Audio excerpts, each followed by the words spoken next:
सन 2005 में वैज्ञानिकों ने एक दूर स्थित ग्रह की खोज की जिसका वातावरण पृथ्वी से लगभग पूरी तरह मेल खाता था। इस रहस्यमयी ग्रह को नाम दिया गया प्लेनेट जी।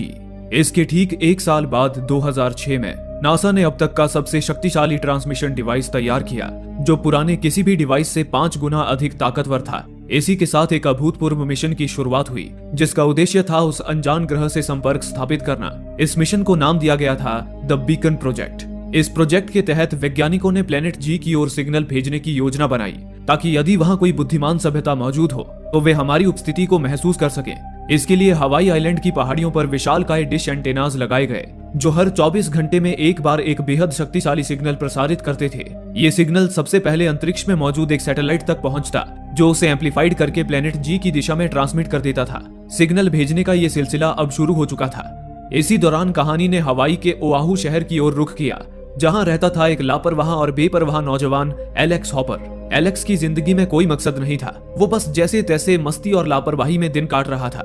लेकिन उसी दिन उसकी नजर पड़ी समैंथा नाम की एक खूबसूरत लड़की पर और पहली नजर में ही उसका दिल उस पर आ गया। उसे इम्प्रेस करने के चक्कर में एलेक्स ने सारी हदें पार कर दी। नतीजा ये हुआ कि वो अरेस्ट हो गया।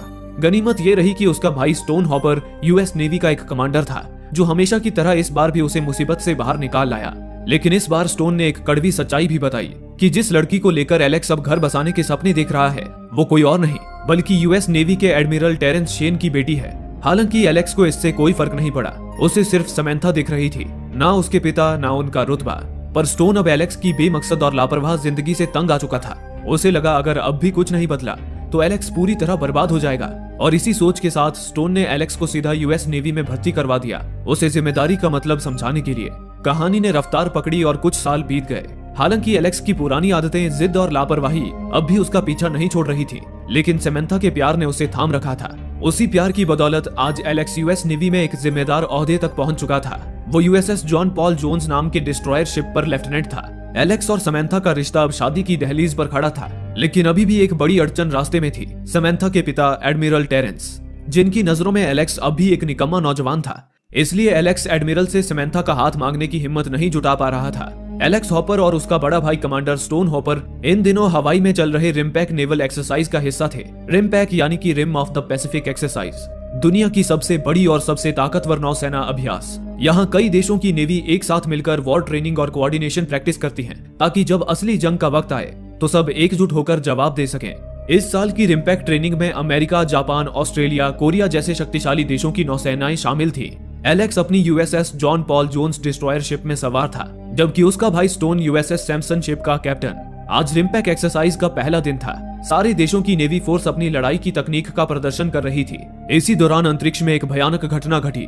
अंतरिक्ष में मौजूद सिग्नल एम्पलीफायर सैटेलाइट आज जब प्लेनेट जी की दिशा में सिग्नल ट्रांसमिट कर रहा था तभी अचानक ही उस दिशा में एक पोर्टल खुला। उस पोर्टल से कुछ भयानक आकृतियां बाहर निकली। 5 अज्ञात एलियन ऑब्जेक्ट्स जो किसी ग्रेविटेशनल फोर्स से खींचे चले आ रहे थे सीधे धरती की ओर। लेकिन तभी उनमें से एक ऑब्जेक्ट रास्ते में ही एक सैटेलाइट से टकरा गया। टकराव भयानक था। सैटेलाइट चकनाचूर हो गया और उस एलियन ऑब्जेक्ट की ट्रेजेक्टरी बदल गई। 4 ऑब्जेक्ट्स हवाई आइलैंड के करीब ही समंदर में गिरे, लेकिन वो एक ऑब्जेक्ट सीधा चाइना में जा गिरा जिसने चाइना के शहर हांगकांग में भारी तबाही मचा दी। इस घटना ने पूरी दुनिया में खलबली मचा दी। नासा के वैज्ञानिकों और अमेरिका के सरकारी अधिकारियों की एक आपातकालीन बैठक बुलाई गई। नासा के वैज्ञानिकों का यह दावा था कि ये एलियन ऑब्जेक्ट्स जरूर उसी प्लेनेट जी से आए हैं जहां द बीकन प्रोजेक्ट के तहत कई महीनों से सिग्नल भेजे जा रहे थे। यानी प्लेनेट जी पर सचमुच कोई बुद्धिमान एलियन सभ्यता मौजूद थी जिन्होंने अब अपनी उपस्थिति जाहिर कर दी थी। लेकिन क्या ये उनकी ओर से कोई संदेश था या हमला? इस सवाल ने नासा और अमेरिकी सरकार की नींद उड़ा दी थी। इसी दौरान पैसिफिक ओशियन में ट्रेनिंग कर रही नेवी फोर्सेस को इस घटना की सूचना मिली। एलियन ऑब्जेक्ट उनसे कुछ ही मील की दूरी पर समंदर में गिरा था। एलेक्स की शिप के कैप्टन ने एलेक्स के भाई स्टोन और एक जापानीज शिप के साथ तालमेल बनाया और तीनों लड़ाकू जहाज हालात का जायजा लेने घटना स्थल की ओर रवाना हो गए। दूसरी ओर नासा को चाइना से एक महत्वपूर्ण जानकारी मिली। हांगकांग में जो एलियन ऑब्जेक्ट गिरा था वो किसी अज्ञात तत्व या अननोन एलिमेंट से बना हुआ था जो पृथ्वी पर कहीं नहीं पाया जाता। वो किसी तरह की कम्युनिकेशन डिवाइस लग रही थी। हालांकि क्रैश में वो डिवाइस पूरी तरह तबाह हो चुकी थी, लेकिन अब सवाल उठता था आखिर एलियंस ने पृथ्वी पर कम्युनिकेशन डिवाइस क्यों भेजी थी? क्या वो किसी से संपर्क करना चाहते थे, मगर किससे? दूसरी ओर एलेक्स और स्टोन जापानीज शिप के साथ लगातार घटनास्थल की ओर बढ़ रहे थे। तभी उन्हें थोड़ी ही दूर पर समंदर से बाहर निकली हुई एक रहस्यमयी आकृति नजर आई। वो कोई एलियन ऑब्जेक्ट था लेकिन वो शिप थी या कुछ और, दूर से देखकर अंदाजा लगाना मुश्किल था। एलेक्स और स्टोन ने कुछ वक्त तक उस ऑब्जेक्ट पर नजर बनाए रखी, मगर ना उसमें कोई हलचल दिखी और ना ही उससे कोई चीज बाहर आती दिखाई दी। तब कैप्टन स्टोन ने एलेक्स और उसके 2 सोल्जर्स को उस ऑब्जेक्ट की जांच करने भेजा। वे एक छोटी बोट पर सवार होकर धीरे धीरे उस ऑब्जेक्ट के करीब पहुंच गए। उनके सामने था एक अजीब सा ऊंचा और विशाल स्तंभ, जिसने समुद्र की गहराइयों तक अपनी जड़ें जमा रखी थी। एलेक्स ने बिना एक पल सोचे स्तंभ के पास मौजूद सतह पर छलांग लगा दी और छिछले पानी में आगे बढ़ता हुआ उस स्तंभ तक पहुंच गया। स्तंभ पर कुछ अजीब सी उभरी हुई आकृतियां थी। एलेक्स ने जैसे ही उन्हें छूने की कोशिश की, उसे एक जोरदार बिजली का झटका लगा और वो दूर जा गिरा। उसी पल स्तंभ के पास मौजूद 2 प्लेटफॉर्म्स में से तेज ऊर्जा का विस्फोट हुआ, जो आसमान तक फैल गई और स्तंभ के चारों ओर कई किलोमीटर के रेडियस में एक पारदर्शी ढाल यानी कि इनविजिबल एनर्जी शील्ड बना दी। एलेक्स और उसकी टीम की तीनों लड़ाकू शिप्स अब उस एनर्जी शील्ड के अंदर इस तरह कैद हो चुकी थी जैसे बोतल में बंद जिन। ना कोई सिग्नल बाहर जा सकता था, ना कोई मदद अंदर आ सकती थी। चारों तरफ बस रहस्यमयी खामोशी और अदृश्य दीवारें थी। इसी दौरान एयरफोर्स का एक जेट बेहद तेजी से उसी दिशा में बढ़ रहा था, लेकिन वो ढाल उसकी आंखों से ओझल थी और जैसे ही वो जेट उस ढाल से टकराया, एक भीषण धमाका हुआ और प्लेन के परखच्चे उड़ गए। दूसरी ओर एनर्जी शील्ड के अंदर जहाजों पर तैनात सारे सैनिक अलर्ट हो गए। सबने हथियारों को तैयार करना शुरू कर दिया। इसी बीच एलेक्स और उसके 2 साथी सैनिक स्तंभ के करीब एक खौफनाक नजारा देख रहे थे। पानी में भयानक बवंडर सा उठ रहा था, जैसे कोई भारी चीज समुद्र की गहराइयों से बाहर आने वाली हो। और फिर देखते ही देखते 3 विशालकाय एलियन शिप्स पानी से बाहर निकल आई। किसी डॉल्फिन की तरह उछलती हुई वो तीनों शिप्स एक खास पोजीशन में तैनात हो गई, ऐसे जैसे वो उस स्तंभ की रक्षा में खड़ी सेनाएं हों। सारी नेवी फोर्स उन्हें देखकर दहशत में आ गई। इसी बीच एलेक्स ने देखा कि उन शिप्स पर एक बेहद मजबूत विंडशील्ड लगी हुई थी, यानी ये मुमकिन था कि उनके अंदर एलियंस मौजूद हों, मगर बाहर से अंदर कुछ भी दिखाई नहीं दे रहा था।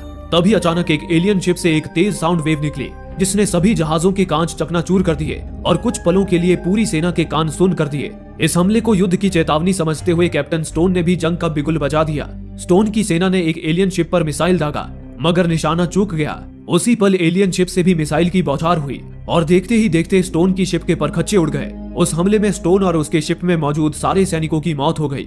अपने भाई को सामने मरता देख एलेक्स सदमे में आ गया, लेकिन उसके अंदर बदले की आग भी भड़क उठी।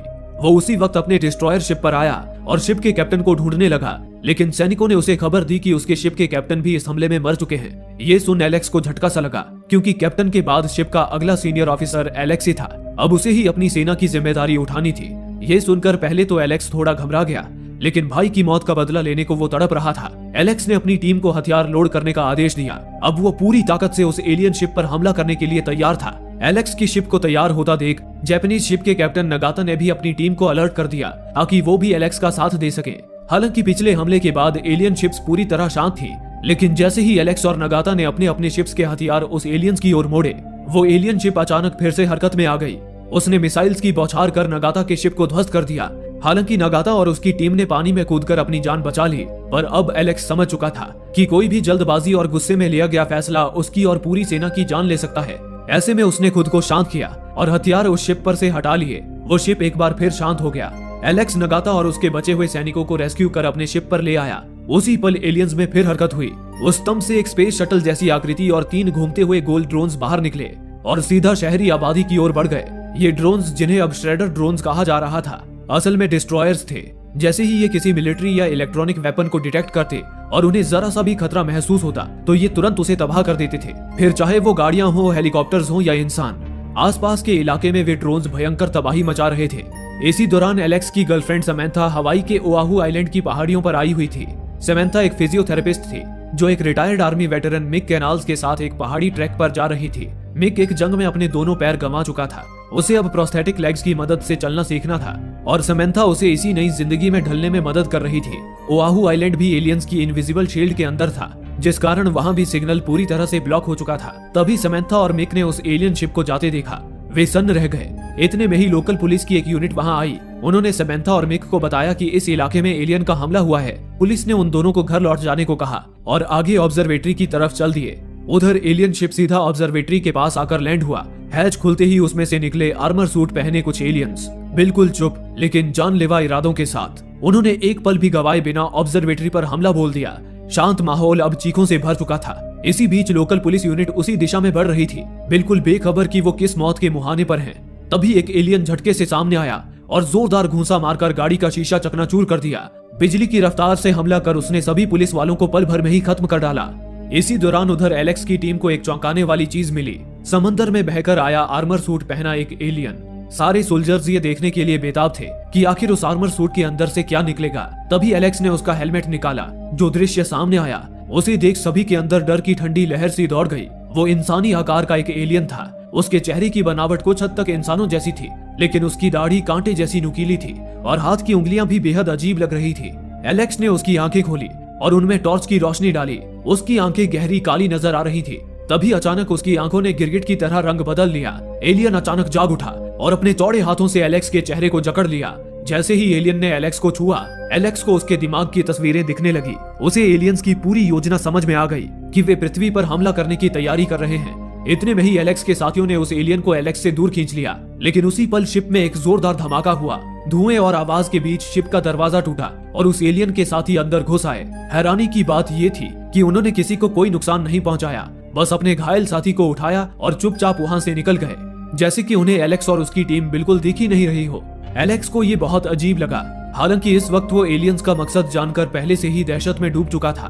दूसरी ओर नासा ने जांच में एलियंस के हवाई द्वीप में आने के मंसूबे का पता लगा लिया था। दरअसल एलियंस अपनी सेना को सिग्नल भेजकर उन्हें युद्ध के लिए पृथ्वी पर बुलाना चाहते थे, मगर उनका कम्युनिकेशन सिस्टम चाइना में क्रैश होकर तबाह हो चुका था। इसलिए इस वक्त उन्होंने हवाई द्वीप पर कब्जा कर लिया था, क्योंकि वहां द बीकन प्रोजेक्ट का पावरफुल ट्रांसमीटर था जिसे वे मॉडिफाई कर रहे थे ताकि उसके जरिए अपने प्लेनेट के लोगों तक सिग्नल भेज सके। लेकिन ये बात डराने वाली थी, क्योंकि इस वक्त तो एलियंस के केवल 5 शिप्स ही धरती पर आए थे जिन्होंने इतनी तबाही मचा दी। लेकिन तब क्या होगा अगर एलियंस अपने प्लेनेट के लोगों से संपर्क करने में कामयाब हो जाते हैं? तब ना जाने कितने एलियंस पृथ्वी पर हमला करेंगे और पृथ्वी से इंसानों का वजूद मिटा देंगे। ये जानकारी पाकर सारे लोग डरे हुए थे।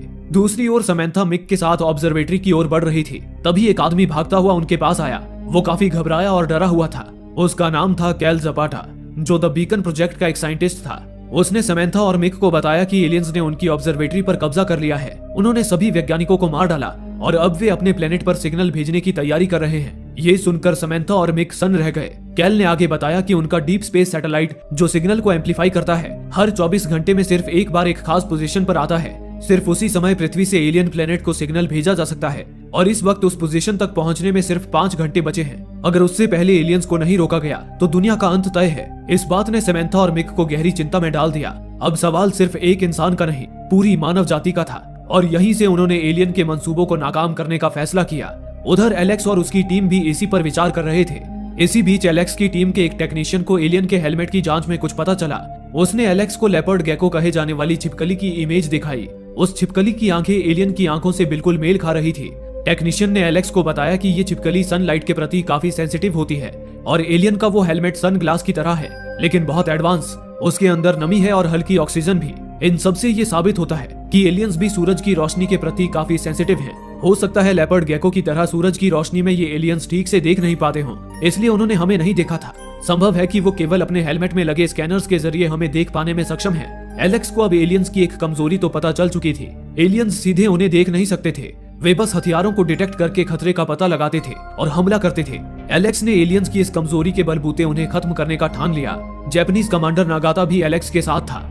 हालांकि एलियंस को मिटाने के लिए पहले उन्हें एलियंस की उन 3 हमलावर मशीनों को खत्म करना था, उसके बाद मदरशिप को। लेकिन अब रात हो चुकी थी, इसलिए एलियंस को देख पाना मुश्किल था। ऊपर से एलियन एनर्जी फील्ड ने एलेक्स की शिप का रडार पूरी तरह ठप कर दिया था। यानी अब ना तो कोई एलियन शिप स्क्रीन पर देख रहा था और ना ही उनकी कोई हलचल। सारी नेवी टीम तनाव में थी क्योंकि दुश्मन नजर नहीं आ रहा था। लेकिन यही नागाता ने एक अजीब लेकिन कमाल का सुझाव दिया। नागाता ने कहा कि हवाई के आसपास समंदर में NOAA यानी कि नेशनल ओशिनिक एंड एटमॉस्फेरिक एडमिनिस्ट्रेशन की सुनामी वार्निंग बॉयज लगी हैं, जो समंदर की गहराइयों में हलचल दर्ज करती हैं, जैसे भूकंप, जलजले या कोई बहुत भारी चीज के मूव करने पर बनने वाली लहरें। और चूंकि एलियन शिप्स पानी को चीरते हुए चल रहे थे, उनके भारीपन और वेग की वजह से समंदर में उथल पुथल हो रही थी, जो इन बॉयज द्वारा डिटेक्ट की जा सकती थी। नागाता और एलेक्स ने एक ग्रिड बनाया जिसमें हर बॉय एक पॉइंट था। अब जैसे जैसे किसी जगह पानी की गहराई में भारी लहर उठती, वैसे वैसे एलियन शिप की डायरेक्शन और स्पीड का अंदाजा लगाया जा सकता था। पूरा सिस्टम ऐसे काम कर रहा था जैसे बिना आंखों के भी कोई समंदर के अंदर दुश्मन की चाल भांप ले। इसी दौरान उन्होंने देखा कि एलियंस की वे तीनों डिस्ट्रॉयर शिप्स उनकी शिप की ओर ही बढ़ रही थी। शायद उन्हें खतरे का अंदेशा हो गया था। वे एक पैटर्न में आगे बढ़ रहे थे। एलेक्स और नागाता ने उनके आगे बढ़ने के पैटर्न को समझ लिया। उन्होंने सही समय और पोजीशन देखकर एक ही बार में एलियंस के 2 शिप्स को उड़ा दिया। एलेक्स और उसकी पूरी टीम के अंदर खुशी की लहर दौड़ गई। अब उन्हें उम्मीद थी कि वे एलियंस को हरा सकते हैं। दूसरी ओर समंथा एलेक्स से संपर्क करने की कोशिश कर रही थी, लेकिन उस आइलैंड में भी एलियंस ने सिग्नल जाम कर रखा था, जिस कारण वो एलेक्स से संपर्क कर पाने में असमर्थ थी। लेकिन शुक्र था कि कैल उनके साथ था। कैल ने उन्हें बताया कि एलियंस सिग्नल जाम करने के लिए इलेक्ट्रोमैग्नेटिक फील्ड का इस्तेमाल कर रहे हैं, लेकिन उसके पास एक खास स्पेक्ट्रम एनालाइजर डिवाइस है जिसकी मदद से वे एलेक्स से कांटेक्ट कर सकते हैं। कैल एलियंस से छुपता छुपाता अपनी ऑब्जर्वेटरी में घुसा और अपनी डिवाइस ले आया। समंथा ने उसी वक्त एलेक्स को कॉल किया और उसे बताया कि एलियंस अपनी सेना को बुलाने के लिए ओआहू द्वीप पर कम्युनिकेशन सिस्टम लगा रहे हैं। उनके पास सिर्फ 4 घंटे हैं। उससे पहले उन्हें उस पूरे द्वीप को उड़ाकर एलियंस को खत्म करना होगा। इतने में ही कॉल डिस्कनेक्ट हो गया। उसी पल एलेक्स ने देखा कि एलियंस ने उनकी चाल को समझ लिया था। आखिरी बचे एलियन शिप ने अपना पैटर्न ही बदल दिया और पीछे से उनके शिप को घेरने लगा। अब अंधेरे में उसे मार पाना मुश्किल था। सुबह होने में 40 मिनट ही बचे थे। तब एलेक्स ने भी चालाकी दिखाई। वो सुबह होने तक एलियन शिप से भागता रहा। फिर जैसे ही सुबह हुई, एलेक्स शिप को ओआहू टापू के पीछे से घुमाकर एलियन शिप के सामने ले आया और सीधे गोली मारकर एलियन शिप का विंडशील्ड ही फोड़ दिया। सूरज की चकाचौंध रोशनी आंखों में पड़ते ही अंदर मौजूद एलियंस जैसे अंधे हो गए। उन्हें बस सूरज की चमक नजर आ रही थी। उसी पल एलेक्स और नागाता ने रॉकेट्स दागकर उस शिप को भी तबाह कर दिया। एलेक्स और उसकी सारी सेना जोश से भर आई, पर तभी उनकी खुशी में ग्रहण लगाने मदर एलियन शिप ने अपने 2 श्रेडर ड्रोन्स भेज दिए, जिन्होंने एलेक्स की शिप को तबाह कर दिया। खुशकिस्मती से एलेक्स, नागाता और बाकी सैनिक बोट लेकर शिप से भागने में कामयाब हो गए, लेकिन डिस्ट्रॉयर शिप को खोना उनके लिए एक बड़ी नाकामी थी। दूसरी ओर ओआहू आइलैंड में मौजूद समंथा ने भी दूरबीन से एलेक्स की शिप को तबाह होते देखा। उसे लगा उसने एलेक्स को खो दिया है, लेकिन एलेक्स को खोने के साथ ही उसे इस बात का भी दुख हो रहा था कि अब एलियंस को रोकने वाला कोई नहीं है। पर तभी मिक ने हिम्मत दिखाई। भले ही वो अपना पैर खो चुका था, लेकिन उसकी रगों में अब भी एक सिपाही का खून दौड़ रहा था। वो पुलिस की एक कार में समंथा के साथ ऑब्जर्वेटरी की ओर निकल पड़ा, जहां एलियंस कम्युनिकेशन का सेटअप बस पूरा करने ही वाले थे। उधर अब एलेक्स की टीम निराश होकर किनारे की ओर बढ़ रही थी। बिना शिप और हथियार के एलियंस से लड़ पाना नामुमकिन था। तभी एलेक्स को किनारे पर मिजोरी नाम का एक पुराना बैटलशिप नजर आया। हालांकि अब तक उस शिप को केवल म्यूजियम की तरह इस्तेमाल किया जा रहा था, लेकिन अब वही शिप एलियन के खिलाफ जंग में उनके लिए हथियार साबित होने वाली थी। एलेक्स अपनी टीम के साथ उस शिप पर पहुंचा। हालांकि 70 साल पुरानी उस शिप का कंट्रोल सिस्टम भी पुराना था, जिससे सैनिक परिचित नहीं थे। पर खुशकिस्मती से उन्हें वो जांबाज पुराने नौसैनिक उसी जहाज पर मिल गए जो पहले उस शिप को चला चुके थे। वो बूढ़े नौसैनिक रिम्पैक्ट ट्रेनिंग में गेस्ट की तरह बुलाए गए थे, लेकिन वे भी एलियंस के इनविजिबल शील्ड के अंदर फंस गए थे। पर अब वो बूढ़े नौसैनिक भी इस जंग में एलेक्स के साथ थे। उन्होंने मिलकर उस पुराने शिप को म्यूजियम से एक बार फिर बैटलशिप में तब्दील कर दिया। लेकिन ये जंग इतनी आसान नहीं थी। एक तरफ थी एलियंस की एडवांस टेक्नोलॉजी से लैस मदरशिप और दूसरी तरफ एलेक्स की 70 साल पुरानी बैटलशिप मिजूरी। फिर भी निडर एलेक्स और उसकी जांबाज टीम ने उस मदरशिप पर सीधा धावा बोल दिया। बेशक एलियंस उनसे कहीं ज्यादा उन्नत थे। उनकी मदरशिप काफी विशाल थी और आधुनिक हथियारों से लैस। हर बार एलेक्स की सेना पर भारी पड़ रहा था, लेकिन शायद एलियंस ये नहीं जानते थे कि चालाकी, बहादुरी और रणनीति में इंसानों का कोई मुकाबला नहीं। एलेक्स लगातार अपनी शिप को एलियन शिप के सीधे निशाने से दूर रखता गया और चारों ओर घूम घूम कर मिसाइल्स दागता रहा। इस तरह आखिरकार उसने एलियन मदरशिप को ध्वस्त कर दिया। मदरशिप के खत्म होते ही इनविजिबल शील्ड भी खत्म हो गई और अब शील्ड के बाहर तैनात नौसेना का रास्ता साफ हो गया। एडमिरल तुरंत हमले के लिए एयरफोर्स को तैयार करने लगा, पर खतरा अभी टला नहीं था। ओआहू आइलैंड पर मौजूद एलियंस कम्युनिकेशन डिवाइस फिट करने में कामयाब हो गए थे। बस अब सिग्नल भेजते ही एलियंस की और भी सेना पृथ्वी पर आक्रमण करने आ जाती। पर तभी समंथा और मिक तेजी से गाड़ी लेकर आए और सीधा एलियन के कम्युनिकेशन डिवाइस को ही टक्कर मार दी, जिससे डिवाइस बंद पड़ गया। लेकिन समंथा और मिक खुद ही मौत के मुंह में आ गए थे। एक एलियन उन पर टूट पड़ा, लेकिन मिक विकलांग होते हुए भी उसका सामना करने लगा। मिक ने मार मार कर उस एलियन का हेलमेट ही निकाल दिया, जिससे वो एलियन धूप के कारण मिक को ठीक से देख नहीं पा रहा था। पर फिर भी उसने अंदाजे से मारकर मिक को धाराशाही कर दिया। अब वो मिक पर खंजर से वार करने ही वाला था कि तभी कैल वहां आया और वो भी उस एलियन को पीटने लगा। मौका मिलते ही मिक ने दोबारा उस एलियन को पकड़ लिया। उसने कैल से समंथा को वहां से ले जाने को कहा। इस दौरान उधर बाकी एलियंस ने अपना डिवाइस दोबारा रिपेयर कर लिया था। वो एक बार फिर सिग्नल भेजने के लिए तैयार थे। दूसरी ओर एलेक्स की शिप में अब केवल एक ही मिसाइल बची थी। उस मिसाइल को लोड करके एलेक्स ने ओआहू आइलैंड में मौजूद एलियंस के कम्युनिकेशन डिवाइस की ओर निशाना साध लिया। पर तभी उन्होंने देखा कि मदरशिप अभी पूरी तरह से खत्म नहीं हुई थी। मदरशिप ने 3 श्रेडर ड्रोन्स एलेक्स की शिप की तरफ लॉन्च कर दिए। उन श्रेडर ड्रोन्स को रोकने के लिए एलेक्स और उसकी सेना के पास कोई हथियार नहीं थे। अब एलेक्स और नागाता समझ चुके थे कि यही उनका अंत है, और मरने से पहले उन्होंने भी अपनी मिसाइल एलियंस के कम्युनिकेशन डिवाइस की ओर दाग दी। उधर एलियंस ने जैसे ही सिग्नल भेजना शुरू किया, उसी पल वहां धमाका हो गया, जिससे कम्युनिकेशन डिवाइस नष्ट होने के साथ ही सारे एलियंस भी मारे गए। पर अब मौत एलेक्स और उसकी सेना के भी सिर पर थी। श्रेडर ड्रोन्स उनकी जहाज पर बस गिरने ही वाले थे कि तभी कहीं से 3 मिसाइल्स आई जिसने उन तीनों ड्रोन्स को हवा में ही नष्ट कर दिया। वो एयरफोर्स यूनिट थी जो एलेक्स और उसकी सेना की मदद करने आ पहुंचे थे। उन्होंने एलियन मदरशिप को पूरी तरह मिटा दिया और इस तरह एलेक्स और उसकी बहादुर टीम की बदौलत मानव जाति विनाश के कगार से लौट आई। दुनिया एक बड़े खतरे से बच गई, एक ऐसे युद्ध से जो ना देखा गया था ना समझा गया था। समंथा, मिक और कैल भी धमाके से पहले सुरक्षित स्थान पर पहुंच चुके थे, जिससे उनकी भी जान बच गई। एलेक्स की बहादुरी, उसकी लीडरशिप और उसकी सूझबूझ ने पूरे देश का दिल जीत लिया। उसने न सिर्फ एक दुश्मन को हराया बल्कि ये भी साबित कर दिया कि जिम्मेदारी निभाना ही सच्चा साहस है। उसे सम्मानित किया गया एक हीरो की तरह। और अंत में एडमिरल टेरेंस शेन, जिसे कभी एलेक्स निकम्मा और लापरवाह लगता था, वो भी एलेक्स और समंथा के रिश्ते को अपनाने के लिए तैयार हो गए। और इसी के साथ ये कहानी यहीं खत्म होती है। दोस्तों, आप में से काफी लोगों का कहना है कि हमारे वीडियोस आप तक नहीं पहुंच पा रहे हैं। उसके लिए आप सब्सक्राइब बटन को दबाने के बाद नोटिफिकेशन के बेल आइकन पर क्लिक करें और ऑल का ऑप्शन सिलेक्ट कर लें ताकि हमारी सारी वीडियोस की नोटिफिकेशन आप तक पहुंच सके। धन्यवाद।